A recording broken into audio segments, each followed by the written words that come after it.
Добро вечер во емисијата 360 степени на Алсат. Вечерва ќе видите две интервјуа со посредникот во преговорите за името Метју Нимиц и со поранешниот премиер Владо Бучковски. The past couple years, for various reasons, as we know, the time wasn't really right for intensive, serious negotiations on the issue of the name. But now, hopefully, attention is turning back to that issue, which I think is very important. And so I'm going to meet the parties and test the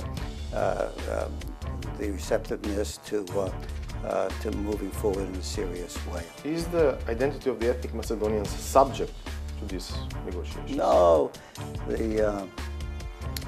any ethnic group, the United Nations doesn't deal with ethnic groups and doesn't deal with questions of what ethnic groups call themselves. It deals with states, so sovereign states.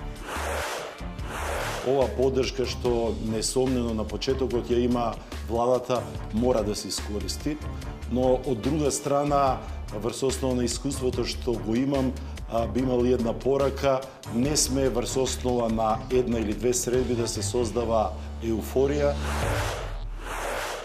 Покрај двајцата атрактивни соговорници имаме и атрактивна саботажа. Останете на Алсат, интервјуата се по кратка пауза.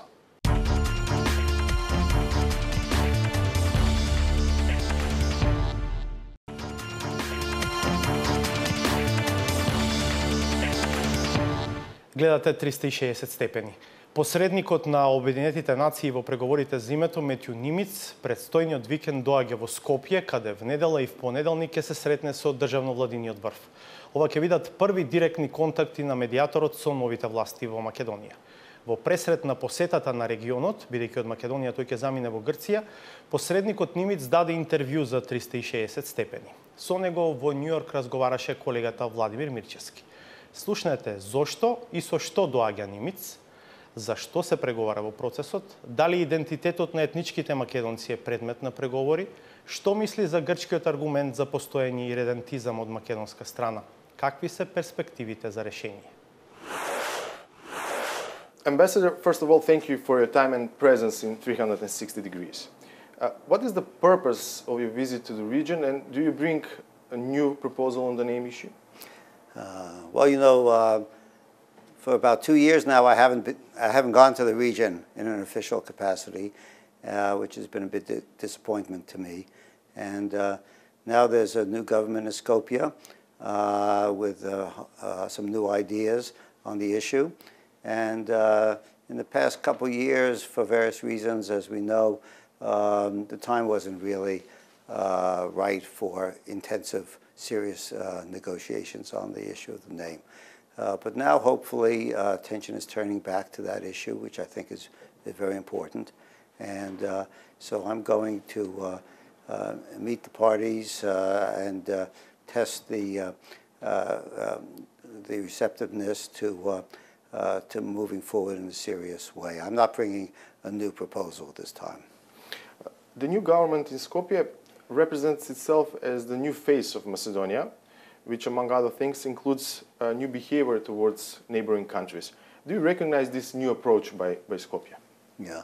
Well, I've been reading the press reports and reading the statements of the Prime Minister and the Foreign Minister and other leaders of the new government. And there's some hopeful aspects to what they're saying. I think it's always been very important for the country to get along with its neighbors. The neighborhood is a difficult area, and the country is a new country. As you know, it's in the United Nations under a temporary name, the former Yugoslav Republic of Macedonia, which is a name I have to use as a UN representative. But this was always meant to be temporary, and the interim agreement is now many, many years old, 1995. So it's time to solve some problems. And I'm heartened by the idea that people are taking a fresh look at the issues with neighboring countries. How do you see the fact that the first bilateral meeting of the new Minister of Foreign Affairs, Nikola Dimitrov, whom you know very well, was to Athens? Yeah, I think this is an important sign. You know, you never lose touch with your neighbors, right? You can have good relations with people halfway around the world. You can go to China, you can go to the United States, you can go to Moscow, but you should always pay most attention to your next door neighbors. In the United States, we always have to pay attention to Mexico and Canada, you know. So I think it was a good sign. Greece is maybe the most important neighbor in terms of economic relations. The port of Thessaloniki, the city of Thessaloniki is an important regional center. People from your country travel down to Greece all the time. Greeks come up to your country for very often for business, for pleasure, for skiing, for recreation. And even in the worst time, and you know, I go back to those difficult times in the 90s, even then, the human relationship, the people-to-people relationship between the people of both countries was always a positive one. And I think that solidifying the relationship with Greece and the sign that Dimitrov went there first was a good gesture.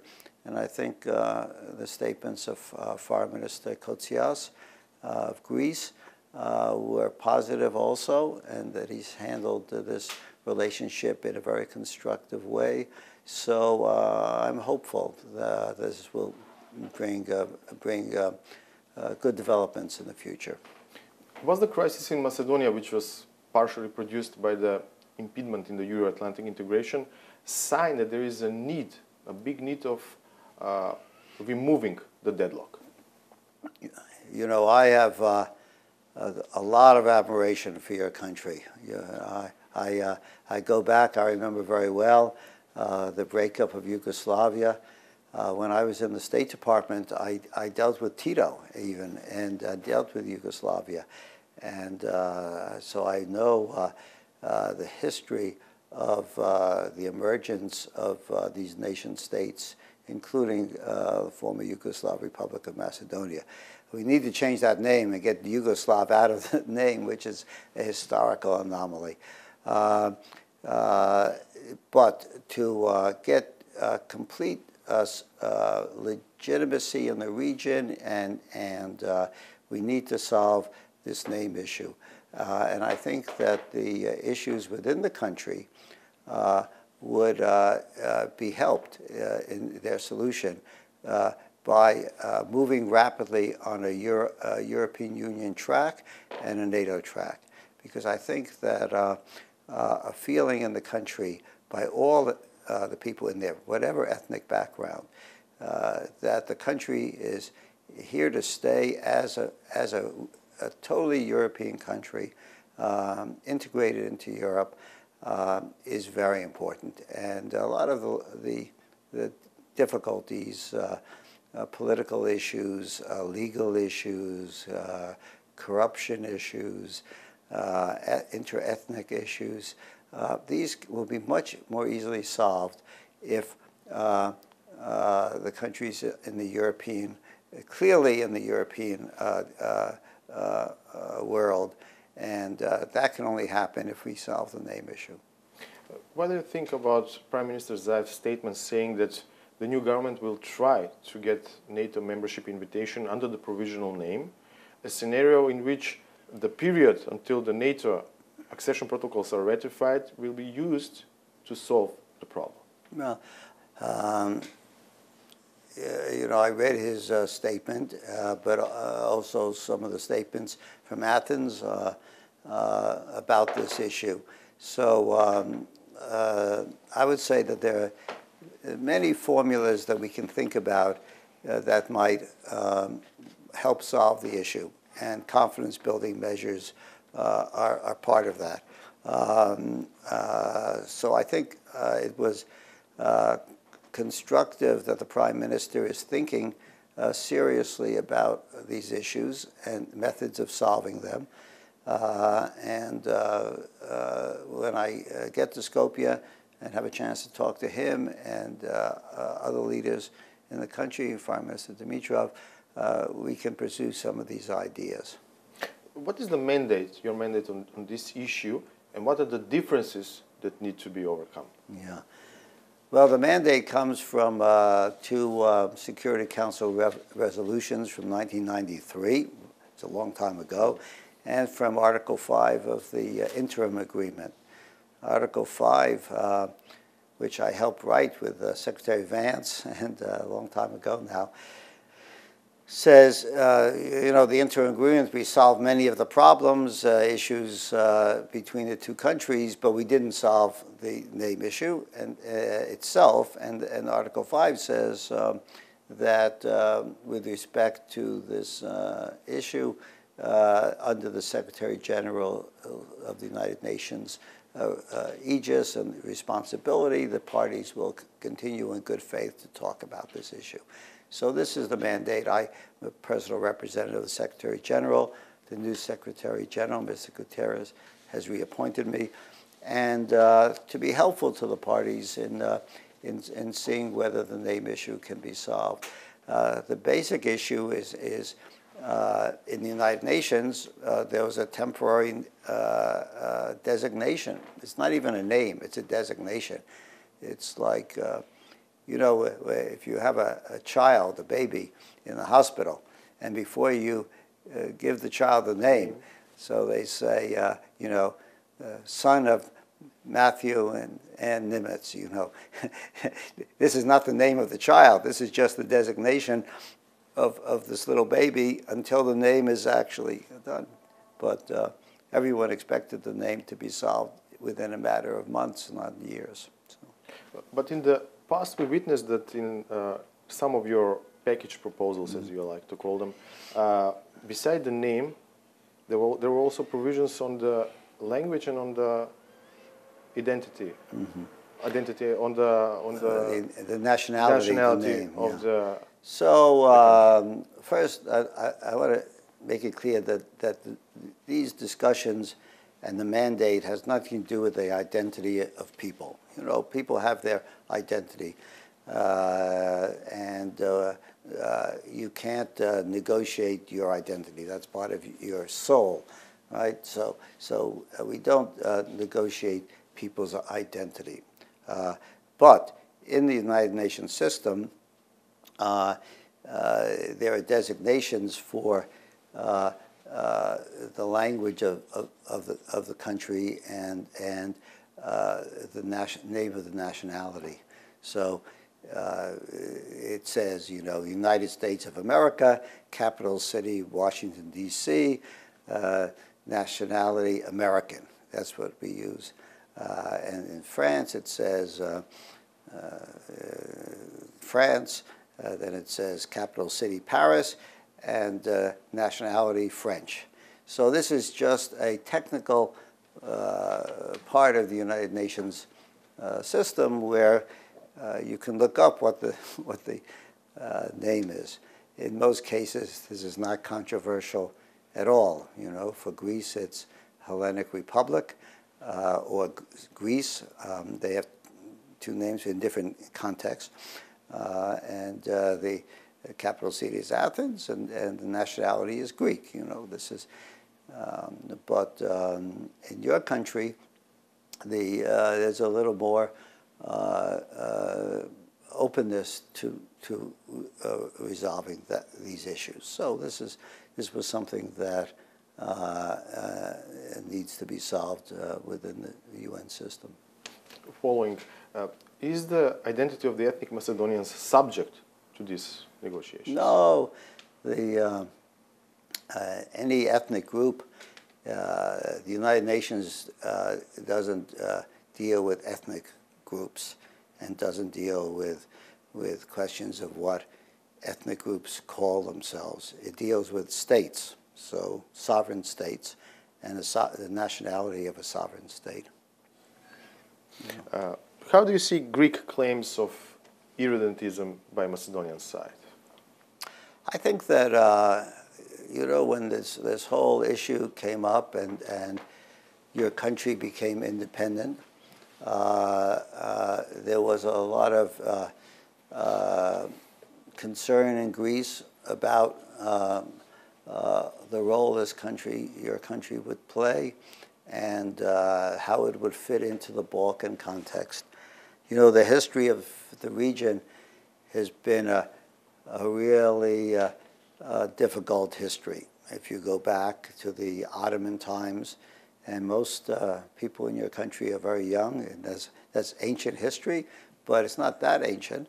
And with the collapse of the Ottoman Empire in the region, the wars, the Balkan Wars, 1912, 1913, the division in the area, then World War I, and then the interwar period, then World War II, then the communist system and the Greek Civil War, which had its ramifications in this region, as you know, with things in the Comintern, some language about aspirations in the region. So a lot of suspicion about what the future might hold. And the Greek government at the time felt strongly about this, brought this to the United Nations, and the Security Council agreed that there was a security concern. Otherwise, it would not have passed those resolutions. Now, historians can argue a long time about what this all meant, and whether there was any, the amount of credence you give to some of the concerns. But I think we have to look at this from a practical point of view. There was concern. It was the Greek government was a very responsible government, and brought it to the United Nations, and the Security Council agreed that this was something that had to be put on the agenda. So I think now time has passed. I think the two countries have lived peaceably together now for more than 25 years. There's a new generation looking at the issue. There are other concerns of the region that weren't there in the 90s. So it may be that the concerns of that period have to be looked at again. But I will say that this issue of Macedonia as a concept still is viewed very differently in the two countries. When I sit in Skopje with my friends there and talk about the history of the region and the culture of the region and what does Macedonia mean to them, and then I go to Athens or I go to Thessaloniki and talk to people there about the region and about Macedonia and Macedonian history and the great heroes of that ancient period and the interwar and the period for thousands of years between. Views of history are very different. Views of aspirations are different, and there are fears, there are concerns all around in every country of the region, and this is a reality. So, what's the job of diplomats? The job of diplomats: we don't solve historical problems. We don't solve problems of Alexander the Great. But what we try to solve is present issues between countries and try to take out the distortions and reach accommodations. And I think we can do that. Посредникот Нимиц одговара и на други прашања на 360 степени. Продолжението на интервјуто е по уште една кратка пауза. Останете на Алсат.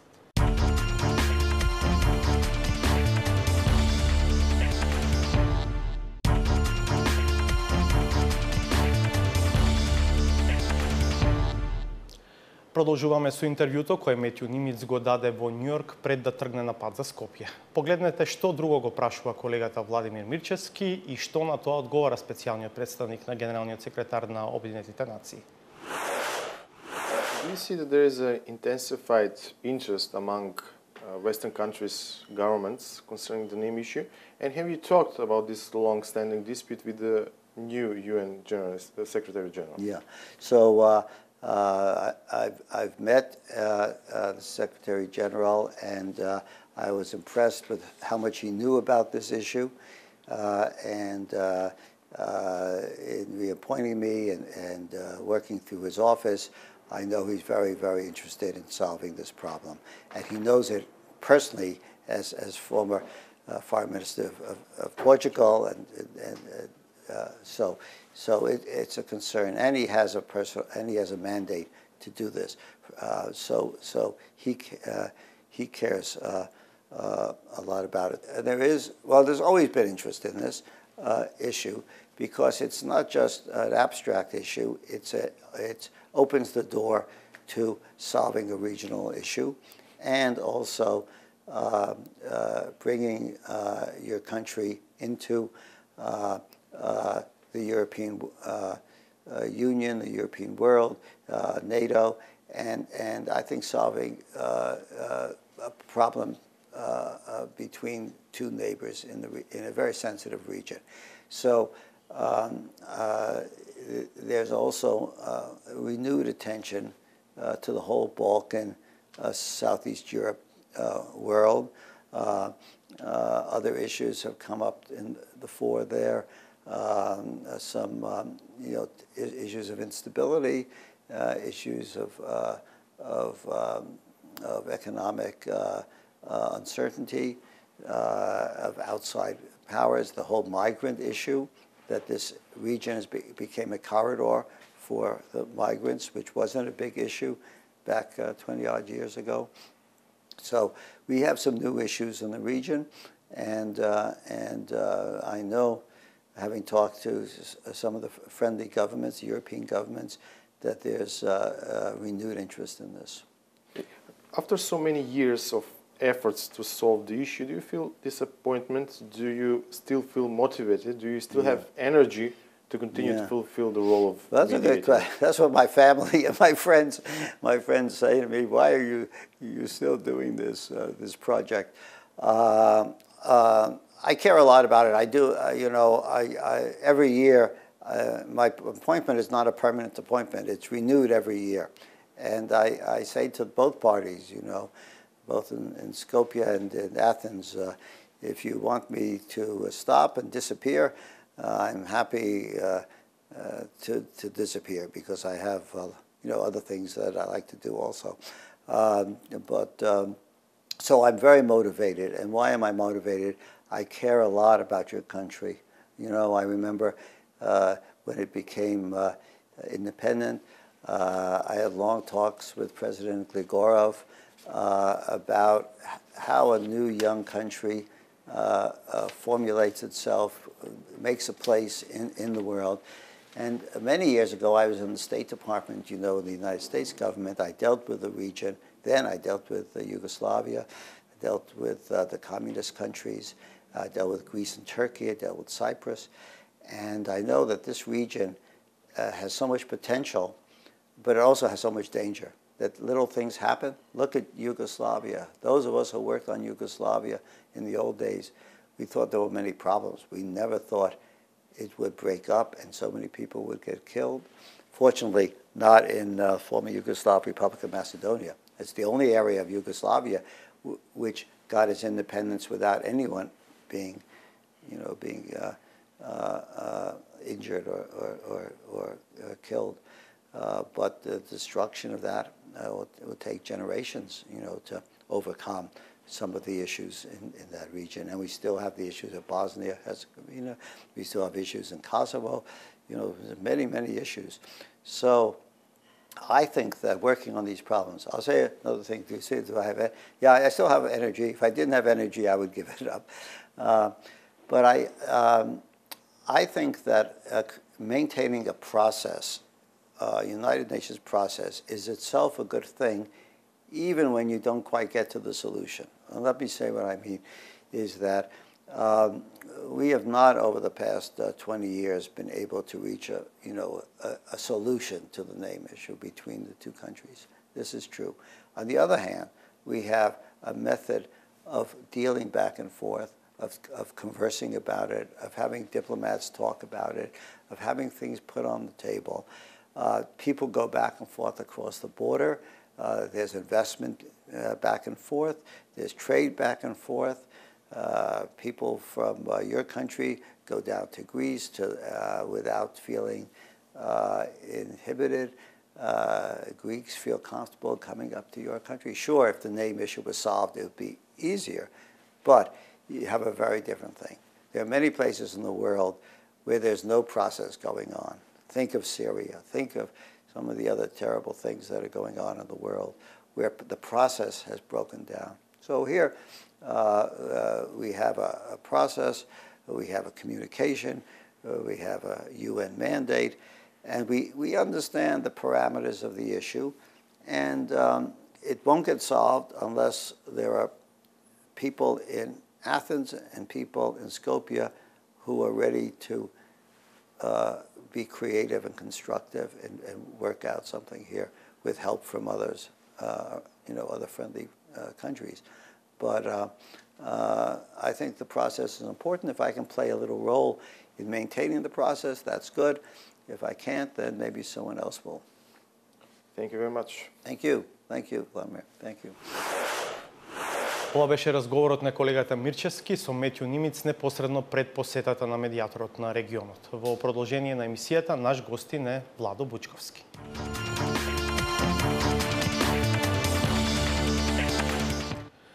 Реков, добро вечер и добре дојде за Владо Бучковски, универзитетски професор, поранашен премиер.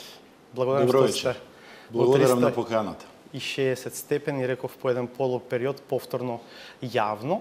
Времето не може да се врати назад, но овие денови од 2017-та некако многу наликуваат на 2005-та и 2006-та, кога вие сте премиер. Дали сум во право, бидејќи бевте начело на владата во тој период? Според темите кои што се наметнуваат пред властите. Морам да признам дека сум пријатно изненаден и охрабрен од тоа што го гледам во првиот месец од мандатот на новата влада. Пред се сум охрабрен од односот на меѓународната заедница и нејзиниот однос кон Република Македонија ме враќа во времето во 2005-2006, кога Македонија беше условно речено милениче на меѓународната заедница и беше лидер во регионот на Западен Балкан.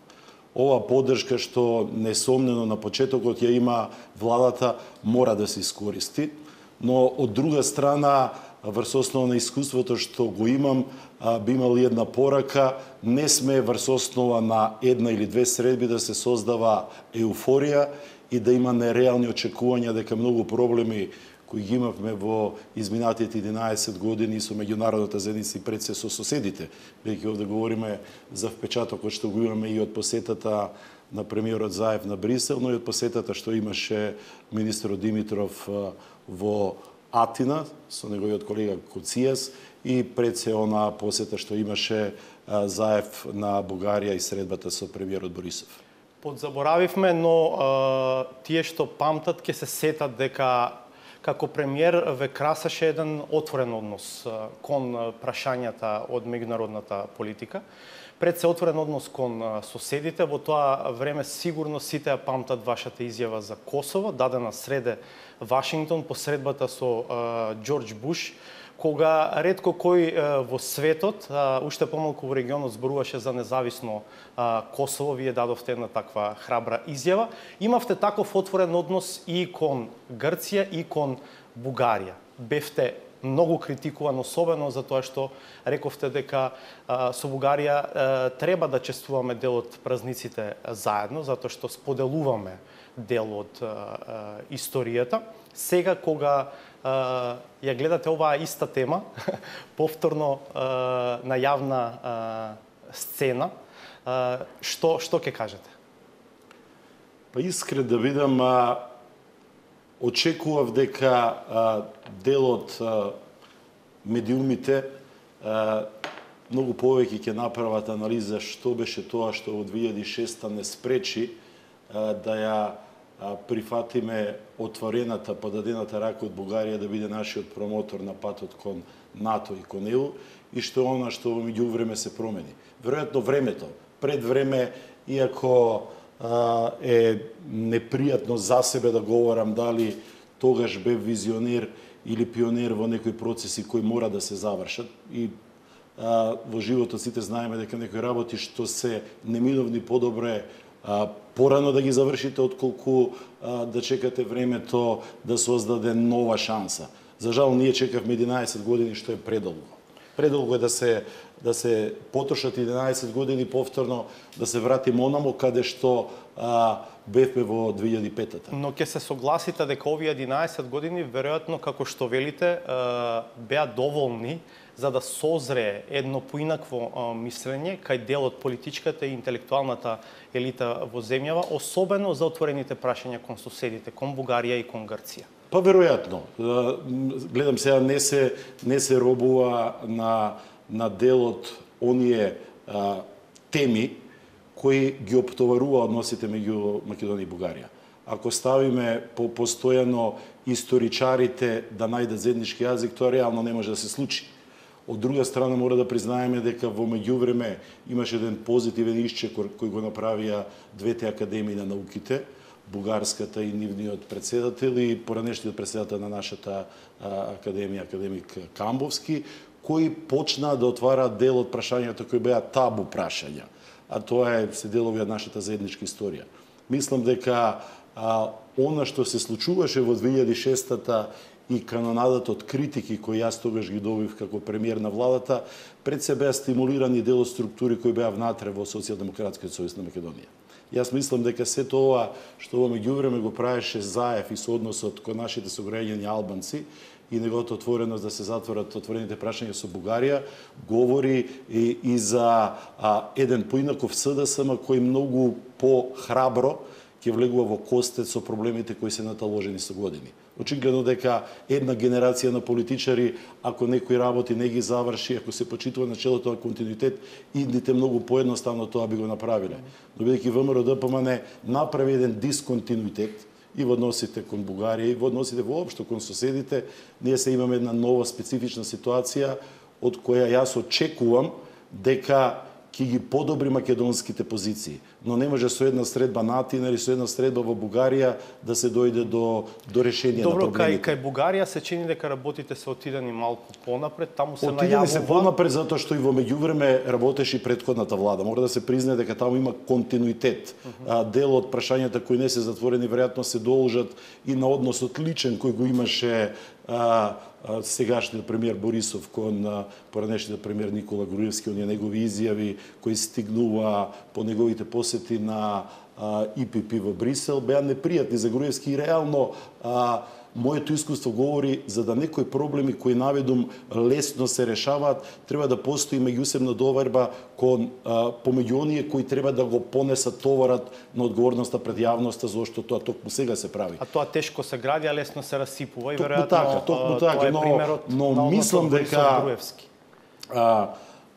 Заев за мене изненадувачки добро се снаоѓа во меѓународните односи, иако тука нема големо искуство, но веројатно оваа долготрајна криза и честите средби пржено 1-2, многуте медиатори го направи него многу поискусен.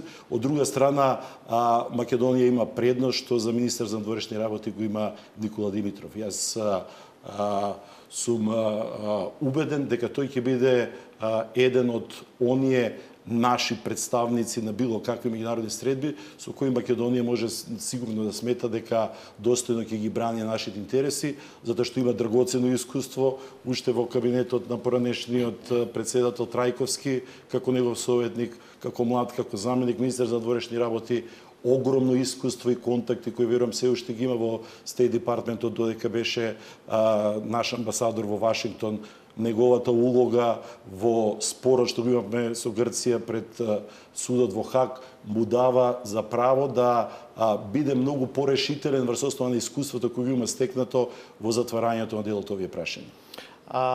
Околу договорот со Бугарија, поедноставено стравот кој што се пласира на јавна сцена од дел од критичарите и противниците на приближувањето во македонско-бугарските односи е дека Заев ги побугарчува македонците. Заев од македонците прави бугари. Веројатно тој договор ќе биде асиметричен во еден свој дел, но господине Бучковски, колку и да биде асиметричен, може ли договор за добрососедство навистина да ја доведе во прашање етногенезата на македонците? Најпред мислам дека е време да не патиме веќе од комплекси, самите да не се доведуваме во инфериорна позиција. Да, договорот веројатно ќе биде асиметричен затоа што се различни нашите позиции.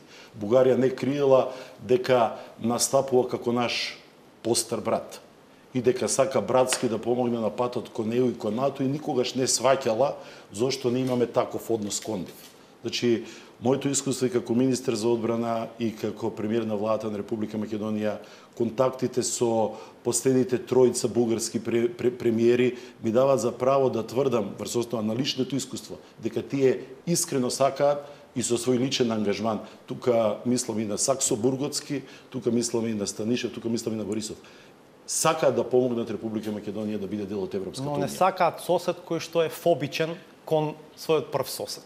Ние имаме сериозен проблем овде кај нас. И тоа се гледа. Дали е тоа наследство од поранешниот систем, наследство системот во кој живеевме за време на комунизмот и социјализмот, дали е тоа проблемот што го имаме ние, не сакајќи да признаеме дека не може ниту еден премиер со било каков потез или ниту еден министер за надворешни работи да го побугарчи народот, ако во меѓувреме стотици илјади наши македонци зема бугарски пасоши, барајќи екзистенција ни за Европа, затоа што Република Македонија во последните 11 години изгуби евроатлантската перспектива. Имајќи го сето тоа во предвид и знаејќи дека ќе биде асиметричен, ние треба храбро, како што сега мене ми изгледа одстрана се тоа, да го затвориме тоа прашање. Да добиеме еден сојузник повеќе, да се сконцентрираме на проблемот што го имаме отвореното прашање со Грција. Затоа што тамо, ако овде се враќаме во периодот кога јас бев премиер 2006, кога една изјава која беше можеби за неподготвената јавност и за неподготвениот СДСМ изненадување, тоа е дека доаѓа време кога треба заеднички да чествуваме празници кои се дел од нашата заедничка историја, притоа не мислејќи само на Илинден. Во тогашните разговори со тогашниот премиер Станишев мислевме на Свети Кирил и Методи кои ја дале азбуката и на македонците и на бугарите, каде што всушност и беше околу јазичното прашање спорот помеѓу двете држави. Пате ми се случи едно заедничко чествување во Рим во 2014. Иванов присуствуваше на тоа. Во време го видов и архиепископот на нашиот митрополит Стефан беше на една панихина или на еден молебден во Бугарија по повод Свети Кирил Методи. Така што многу работи не забележа, но помина од јавноста, подготвувајќи јавноста за сега да биде многу помалку критичка, односно да биде подготвена да се најде заедничко решение за отворените прашања со Бугарија.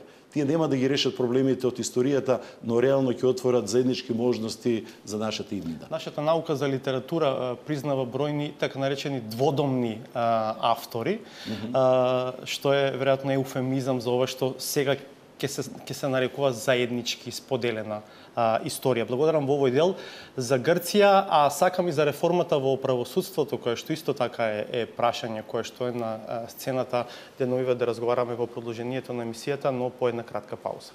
Ве поканувам да бидете на нас.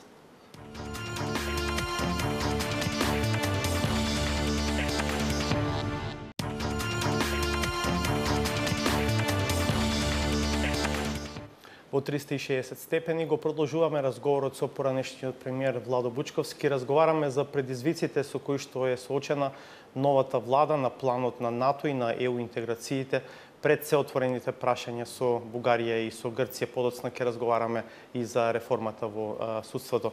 Бучковски, уште во воведниот дел рековте дека не треба да се креира лажна, надежна атмосфера, дека преку ноќ некои прашања, туку така ќе се затворат. Едно од нив е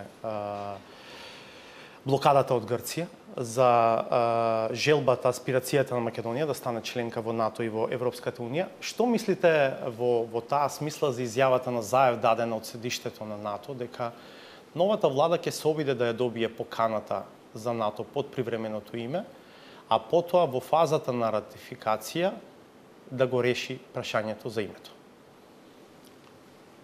Кога би бил јас Заев, а не бев, тоа не би го кажал пред да ја има средбата со Хан, кој веднаш по таа оптимистичка изјава на нашиот премиер ретерираше велејќи дека адресата каде што ќе треба да го упатиме овој наш план е Атина. Потоа следеше и средбата на Димитров со Коцијес, кој исто така не одеше во правец на еуфоријата која почна да се создава. И затоа од мој агол, како ги гледам работите, мора да се менаџираат очекувањата. Тоа јас го научив и за време на кризната 2001. Такви термини ние не користиме во нашиот речник.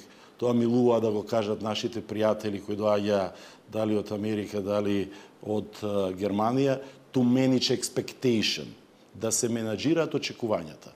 Ако Македонија тогаш велеше ова ќе го направиме до 2005, секој пат нивното предупредување беше не си давајте прекуси рокови и немој прерано во јавноста да создавате еуфорија. Јас мислам дека на планот за барање заедничко прифатливо решение не чека долг пат. Прво треба да се вратиме, а тоа не е возможно во политиката. Во правото ние говориме за реституција in integrum, да се вратиме во поранешната состојба, кога во 2005-та на средбата што имав јас на крајот од 2005-та или почетокот на 2006-та можеби е белешки има во кабинетот на премиерот со Караманлис во Брисел, тој инсистираше ние да не инсистираме да влеземе во НАТО под Република Македонија, под нашето уставно име, туку да ја користиме привремената референца. Значи, тоа е почетокот на 2006-та. Бидејќи во 2005-та истиот став беше на грчката дипломатија, значи тврдокорните од неа демократија. Некој ќе мисли дека грешка направивте, а не правите грешка. Не правам. Караманлис се плашеше дека Македонија може да влезе под уставното име, да инсистира да влезе под уставното име. Затоа што беше создадена атмосфера каде што на масата постојано циркулира нон-пейпери каде што се говореше за двојна формула, за привремено користење на референцата, повеќе варијанти каде што во ниту еден момент не беше загрозен македонскиот идентитет. Второ, она што беше битно, во декември, на 17 декември го добивме статусот кандидат за членство во Европската унија. Тоа беше 17 декември 2005. Грција не посегна по ветото, можеше тоа да го направи. Затоа што беше создадена атмосфера околу Македонија, како што предчувствувам дека и сега веројатно се создава, дека Македонија треба да биде успешна приказна. Поголем проблем беше неуспехот на референдумот за уставот на ЕУ во Холандија и Франција, отколку прашањето за името. Така е. Но, искуството говори дека ако во тоа време останеше статус-кво ситуацијата до самитот во Букурешт, немаше пречка Република Македонија да биде поканета заедно со Хрватска и Албанија, со двете држави кои ние ги влечевме. Слоганот со јато во НАТО беше наша измислица, бидејќи реално бевме пред нив. Впрочем, и мојата посета на Белата куќа во октомври 2005-та, кога ја носев пораката од целата јадранска група, таа топка за баскет што ја однесо беше подпишана и од тогашните премиери на Албанија и Хрватска, која не ја добија честа да ја посетат Белата куќа. Но тогаш имаше притисок и од Вашингтон, имаше притисок и од Европската унија, председаваше Велика Британија, премиерот Блер беше исто така заинтересиран. Поддршката имавме од Германија, од Шредер, се создаде приказна околу Македонија каде што грците беа изолирани. Сега треба да направиме анализа но да не бидеме субјективни или премногу критични, но објективно да погледнеме што тоа ние сгрешивме од 2006 до 2008. Ако се тоа само неколку символични гестови со преименување на стадионот, на автопатот, на аеродромот, тоа мислам дека во фаза кога ќе процени актуелната власт треба да се направи како гест на добра волја за да се вратиме во позиција да побараме варијанта да добиеме веројатно покана под привремената референца, но да преземеме обврска додека трае процесот на ратификација во парламентите на сите држави членки на НАТО, ние да го затвориме прашањето. И од прилика тајмингот од едното до другото е година и пол-две. Мислам дека е тоа разумен рок, бидејќи јавноста чувствувам дека е веќе подготвена и говори за изнаоѓање решение, кое несомнено ќе биде... Дали е тоа исто така една важна придобивка на кризата низ која што поминавме? Тоа Односот кон прашањето за името. Тоа е дефинитивно придобивка. Значи, дека останувањето во своето националистичко трело практично создава ситуации до какви што мислам дојде. дека и за претходното прашање неколку изјави, како што беше, ја пријатно бев изненаден прв пат да го видов настапот на новата министерка за надворешни работи на Бугарија Екатерина Захариева, која многу едноставно одговори на прашањето околу признавањето на нашиот јазик, давајќи еден поинаков тон. Или она што го рече Кодзијас во Атина на средбата со Димитров, дека тие никогаш не сакале проблемот со името да биде проблем на идентитетот, туку дека проблемот е околу географската одредница. И ако се држиме до таа географска одредница како дистинкција помеѓу географскиот поим Македонија и Република Македонија, мислам дека имаме добри аргументи да имаме решение кој ќе биде одржливо, значи решението треба да биде одржливо, со тоа што ќе го помине тестот на референдумот, и второ, не сме никако да го загрози нашиот идентитет, што јас никогаш не почувствував, иако имав и серија на средби тогаш повеќе со нивната министерка Бакојани, но и со тогашниот шеф на нивната опозиција, Папа Андреу, кој беше исклучително, ако се сеќавате, позитивно наклонет кон Република Македонија, за подсетување на еден од родендените во март, веројатно 2005-та, беше тој гости на Социјалдемократскиот сојуз и тој испраќаше тогаш пораки како опозиционер, храбрејќи го тогашниот премиер Караманлис дека Македонија треба да се поддржи и дека тоа е од национален интерес и на Грција, на незините граници да има уште една членка на НАТО. Да, Бучковски, влада со 62 пратеника мнозинство во парламентот, колку има простор да влезе во решавање на овие прашања? Бројките не се на страната на Заев, но друга страна атмосферата која се создава е ветерот во грб. Поддршката меѓународната заедница е ветерот во грб. Ако има избори локални, каде што ќе влезе веројатно сегашната владеешка коалиција како фаворит, исто така може да биде од полза за СДСМ и за премиерот Заев, затоа што очекувам после локалните избори да има и поместување во парламентот и да се зголемува поддршката. Најмалку очекувам дека тогаш ќе завршат и овие дилеми околу проблемите што ги има веројатно движењето БЕСА, ДПА. Мислам дека и тие ќе бидат на страната да ја поддржуваат владата за овие вакви стратешки прашања. Верувам дека и во ВМРО ДПМН ќе превладува разумот ако биде прифатливо прашањето кое е договорено, ако се воспостави нормален политички диалог, да бидат нормални комуникациите меѓу премиерот на владата и претседателот на најголемата партија со лидерот на опозицијата, ќе се дојде до фаза каде што би било идеално за решението кое ќе се стави на референдумско изјаснување да има согласност и опозицијата. Дали е претерано да се верува дека тоа може да се случи и без евентуално предвремени нови избори на кои што Заев би добил посилен мандат? Иако е тоа предпоставена ситуација. И идеално, врз основа на моето искуство, кога јас би ги гледал работите, тоа може да биде заедно со предвремени избори референдумско прашање. Затоа што со 62 пратеника да бидат и повеќе од 69, колку што јас верувам дека е максимумот што може да има поддршката владеачката коалиција, тешко ќе се владее со такво тенко мнозинство и ќе се носат сериозни реформски потези, освен ако не продолжи континуираниот притисок на меѓународната заедница кон опозицијата, да таа реално даде поддршка и за договорот за добрососедство и пријателство со Бугарија и да даде поддршка за влегување во финална фаза на решавање на проблемот со Грција, но и да даде поддршка и за сериозните реформи кои предстојат во правосудството, без кои не ќе може понатаму да претендира Македонија дека само со овие неколку потези со добрососедските односи ќе покрие се друго што е забележано како забелешка. Пред да одиме на правосудството, едно прашање за ВМРО ДПМН. Што очекувате дека ќе се случува таму?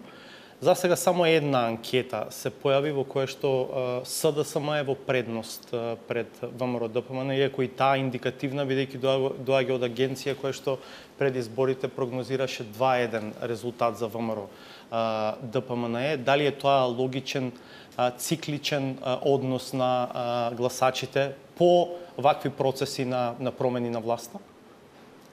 Овие се некои нови елементи кои заслужуваат сериозна анализа. Невообичаено е после ден-два од преземањето на власта да имаме таков рейтинг на СДСМ или на ЗАЕВ. Но тоа очигледно се должи на 27 април и треба да се види внимателно дали во тој рок од 27 април до 1-2 јуни имало анкети. Инако нема друго објаснување, освен и карактерот на дел од гласачите кои се гледа дека ќе се приклонуваат кон власта било која и да е, што не говори во позитива за демократскиот капацитет што го имаме, но тоа е демократскиот капацитет. Имајќи го предвид сето тоа, мислам дека е неблагодарно да се прогнозираат збиднувањата во ВМРО ДПМН. Тоа се пред се внатре-партиски работи и според моето искуство мислам колку помалку јавноста се занимава со ВМРО ДПМН, толку таму може да има поквалитетен прогрес во демократизацијата на таа партија, затоа што ние рак рана на нашите политички партии е внатрепартиската демократија.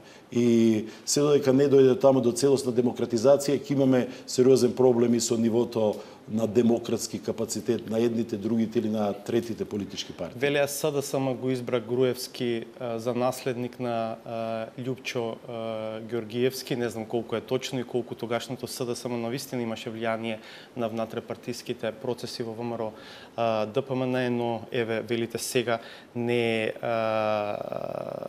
пожелно јавноста да биде фокусирана на тоа, затоа што може би така ВМРО ќе има повеќе шанса од внатре самата. Јас сум убеден дека на Македонија и треба силно ВМРО ДПМН, заради тоа што процесите за кои говориме не може да се случат да бидат позитивни ако ВМРО ДПМН остане тврдо корен, но мислам дека тие научија лекцијата.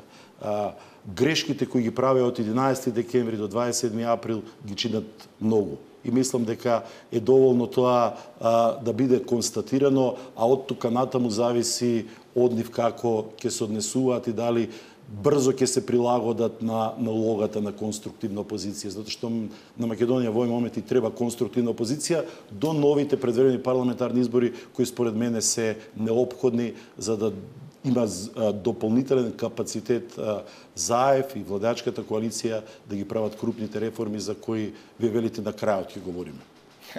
Еве, сега токму го премостуваме разговорот кон тоа прашање. Вие сте на некој начин политичкиот татко на последната битна реформа во нашето правосудство. Се случи 2005-та со уставните измени.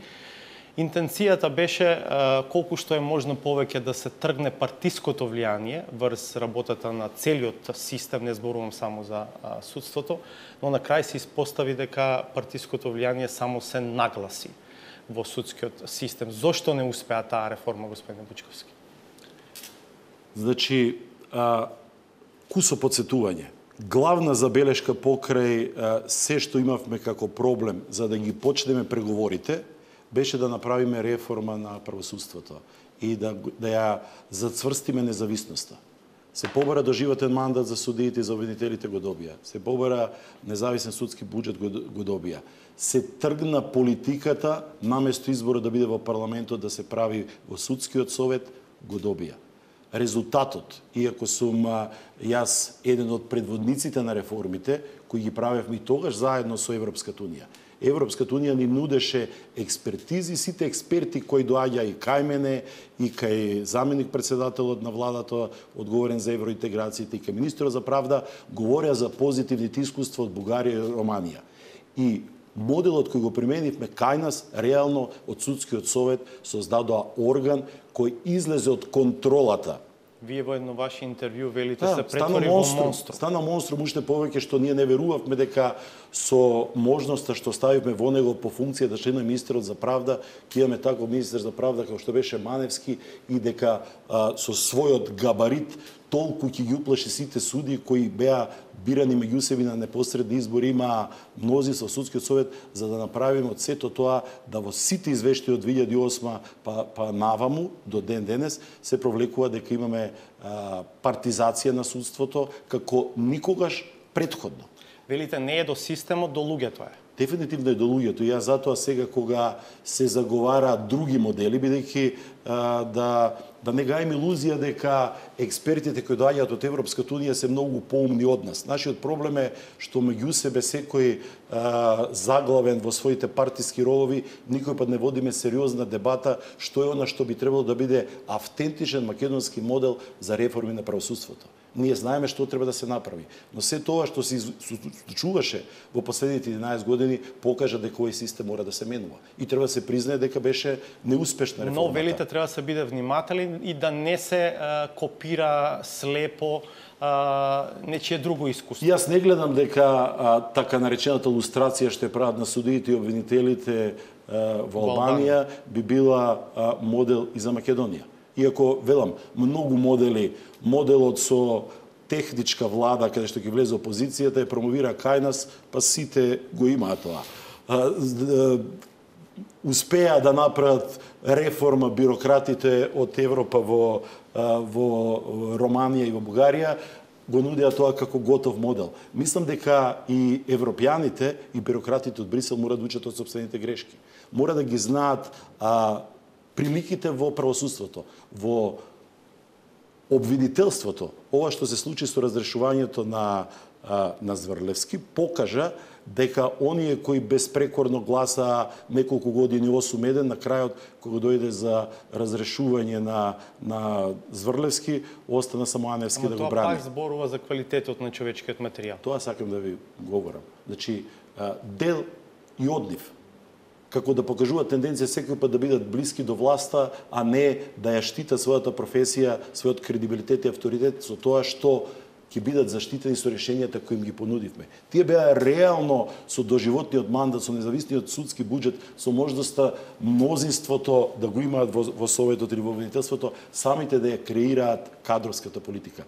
Но сето ова бара за потреба веројатно да има покрај поддршката од Прибе, што е добро што е овде, бидејќи Прибе веројатно знае по широката јавност е фамилиарен со состојбите во македонското правосудство, бидејќи беше директор на директоријатот за проширување кога ние го добивавме статусот кандидат за членство во Европската унија и тој мора да најде партнер во судството, бидејќи моето искуство покажува дека наметнатите решенија од политичарите и да се најдобрите ќе се најде на отпор во фелата ако тие не бидат дел од реформите.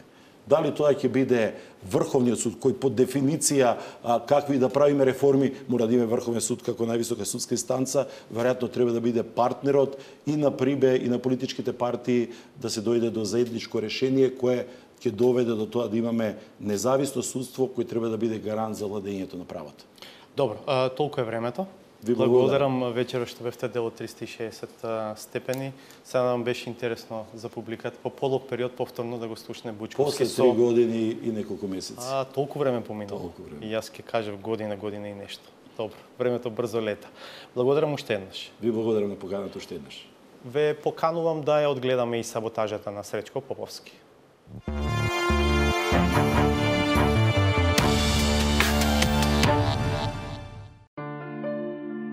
Изгледаат навистина безпредметно протестите на членовите на ВМРО ДПМН пред кривичниот суд, кога нивниот лидер пред само неколку месеци се уште книжејки си го на своето конто народниот револт и калкулирајќи го со плюс во надреалното сценарио за опстанок, речем изазван, Самиот си се понуди да се одлежи нешто на сметка на татковината. Иако му е голема желба да не малтретира, да не апси и така натаму, јас се пријавувам за прв. Доброволно ќе се пријавам. Нека ме уапси, нека ме носи во затвор, нека ме малтретира колку сака. Кога тие лесно искажани зборови, таа прозаична популистичка реторика наспроти очекувањата станува реална ситуација, тогаш тие како бумеранг се враќаат на местото од каде што и дошле.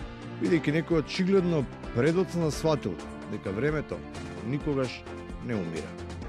Но брзо ќе дојде денот кога ќе свата дека кругот се врти и продолжува да се врти. И многу лесно од горниот дел може да се најдат во долниот дел на кругот. Во таа кружница во која се циркулира како во божествената комедија на патот до последниот, деветиот, тие се стационирани во предпоследниот круг во неговата петта јама. Извлекувањето е невозможно затоа што откако не успеа од фиктивните напади да ја одбранат татковината, нема да им биде дозволено ниту од формален аспект за собствената кожа постојано да подметнуваат нечија туѓа, сакајќи да ја искористат за тапан, позади чиј ритам тие би го скриле собствениот танц со судбината на земјата. Јас кажав во еден мој преходен настап. Државата е нападната. Почитувани, ВМРО ДПМН е нападната. Државата е нападната. ВМРО ДПМН е нападната. Државата ВМРО ДПМН е државата ВМРО Откако првичната родолюбива мантра низ која се испреплетоа демодираната тиранска и модерната софиска платформа е адактирана, освен на малкумина, кој наместо здрав разум и натаму се задоволуваат со црпење умствена енергија од флопито ископирано од партиско-пропагандниот компјутер. Не им е јасно каква е таа врска на десетина високи функционери обвинети за криминал со идеолошката и политичка платформа на стотици илјади луѓе, кои стојат под барјакот на ВМРО ДПМН, па дури и самиот лидер, збунет, ке направи фројдовска грешка, осудувајќи ја јавно Катица за тоа што не му ја затворила партијата. Како е можно да кажа дека за Талир имале само еден месец кога има најмалку 18? Што правеа во изминатите 18 месеци? Тоа што и тие го правеле, ќе може да се види во наредните 18 месеци, иако во блокот неверници во институцијата која требаше да ја врати вербата во правдата, освен ВМРО ДПМН. Наеднаш се вградуваат и оние чија кампања и освоени гласови во голема мера се подпираа на нивниот широк грб, обидувајќи се да бидат различни од сите, а блиски само со нив. И тие пројавуваат сомнеш во работата на СЈО. Мислам дека СЈО со таквиот однос го разниши рейтингот кој го имаше пред граѓаните, особено пред албанците. Извидувам заклучок логичен дека не му верувате на СЈО. Тоа ќе го видиме и на следните анкети дали е намален рейтингот на СЈО. И на крајот, за друштвото кое бетонираше рейтинзи и упорно преку неверојатно издржани анализи, даваше проценки за расплетот на состојбата. Сите проценки, сите анализи утна. Миленко, Мирка, Јанко, Латас, Пандов, Каракамишева. Набројувајте уште кого сакате. Сите утна. Никој ништо не утнал. Метата беше погрешна. Гледавте 360 степени. Благодарам што бевте со нас. Следното наше издание е веќе в понеделник од 22:30. Пријатно.